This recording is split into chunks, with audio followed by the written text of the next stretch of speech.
gold was never the rarest thing humans chased. There was another metal, older than empire, older than recorded trade, a substance spoken about like it didn't just shine, it commanded. They called it Orichalcum. Welcome to Mysterious Encounters. It is about a missing piece of the human story and the possibility that some myths are simply history with the labels torn off. The world meets Orichalcum through Plato, who describes Atlantis as a civilization plated in wealth beyond imagination, walls and temples lined with gold, silver, and a third metal, the one he calls second only to gold, Orichalcum. And that's the hook, because Plato doesn't describe it like a simple alloy. He describes it like a status marker of a higher era, a material that signals Atlantis had access to something rare, controlled, almost ceremonial. And once a civilization is stamped myth, everything connected to it becomes disposable, convenient, safe.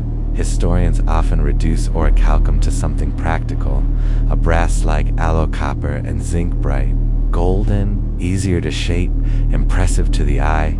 And here is where it gets interesting. Romans used a similar material for currency, something also called orichalcum in later writings. But then modern archaeology throws gasoline on the case. Off the coast near Sicily, divers recovered metal ingots that were reported as orichalcum, reviving the oldest question. Who's orichalcum just a name for brass? Or a lost category of material science? Because there's a deeper possibility. Orichalcum might not be one recipe. It might be a brand, a label for a controlled metal supply, like how steel isn't one thing but a family. Now we enter the rabbit hole. In the fringe world, Orichalcum isn't just shiny. It's rumored to be conductive, resonant, linked to energy work, frequency, even consciousness tech.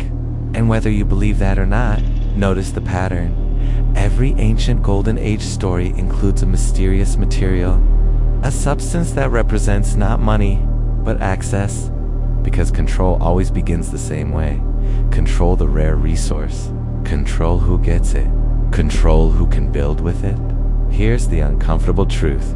Even if Orichalcum is just an alloy, the story still matters, because the modern world is built on the idea that the past was primitive, until we arrived.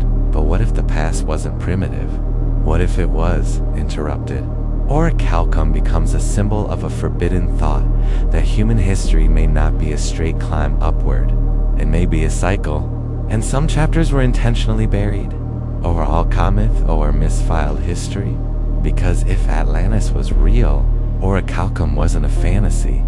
It was evidence.